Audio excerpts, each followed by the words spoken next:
Another chord now. How about a D chord? Let's take a D chord. Now you haven't learned a D minor chord officially yet. We've talked about this in class. This is still basically review. So let's take our happy little D major chord. Okay, first of all, since we are reviewing, let's talk about the notes that are inside this chord, okay? There's a note here, a very special note right here, that will not happen in the key of C, right? We've done a lot of jamming in the key of C. This note will not happen, this note on the first string will not happen in the key of C. Why? Because it is a, yes, I heard you, F sharp. And F sharp doesn't happen in the key of C, right? We know this. We know this because we talk about it all the time, the template for the key of C. Okay, the pattern of whole steps and half steps that make up a major scale. Whole, whole, half, whole, whole, whole, half. Yes, I can still beat all of you. Okay? Ho ho half, ho ho half. You can keep practicing. Let's see, maybe I'll have a prize if you actually can say that faster than I can. Alright, so when we go through that pattern from C to a C, we get whole, whole, half, whole, whole, whole, half, and that gives us the pattern for a major scale. And when we do that, we don't end up with an F sharp, we end up with an F natural. However, you all know that when we play in the key of G, where G is our one chord, where we play a G scale, we do get an F sharp, right? If we spell that out, yeah, I can write it out. G, A, B, C, D, E, F, G. Okay, we have to follow that pattern. Whole, whole, half, whole, whole, whole, half. Something does not work here, right? Can you see that? Can you see that? I think you can see that. Okay. What does not work? This right here. The E to an F is a half step. It's supposed to be a whole step right there. So we create an F sharp and we get our key of G. Okay. So the D major chord happens in the key of G because it uses the ingredients of the key of G. But in the key of C, we don't have that. In the key of C, we have an F natural. So let's take that D and let's put it into now the key of C. We get what chord? Not a D major. We're going to have to create a D minor chord. Okay? What number chord is that in the key of C?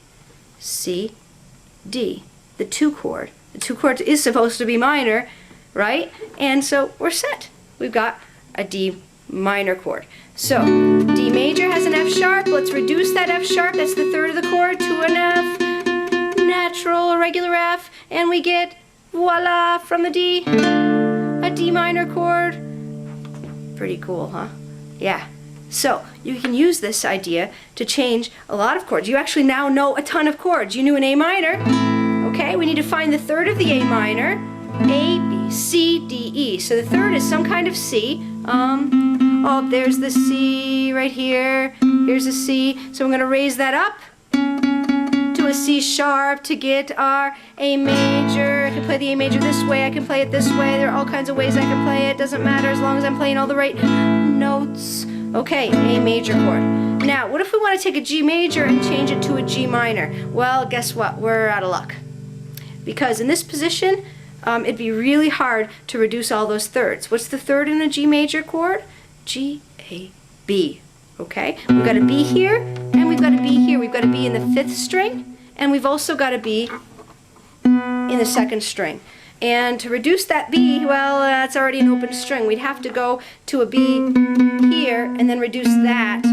Okay, that gives us a B. Okay, we can kind of do that, but now we can't play the 2nd string. We'd have to mute it in some way, and then we'd also have to reduce this B. No thanks. I'm not going to make you guys do that in this class. So, doesn't work so well with the voicings that we're using in this class. It does work for some of them though. And it will work for our E minor, changing that to an E major, our D major, changing to a D minor, our A minor, changing to an A major. Okay? So, you just learned a lot more chords.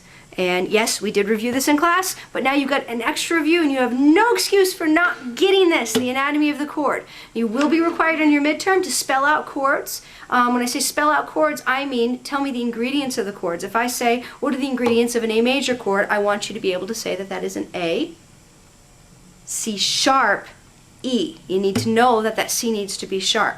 Because you know that an A minor chord, A, C, E, A major chord, A, C sharp, E. And all of your knowledge of scales of keys is going to really help you, and we're going to do a lot more review in class about this later on. So think about it. Use your brains when you're playing.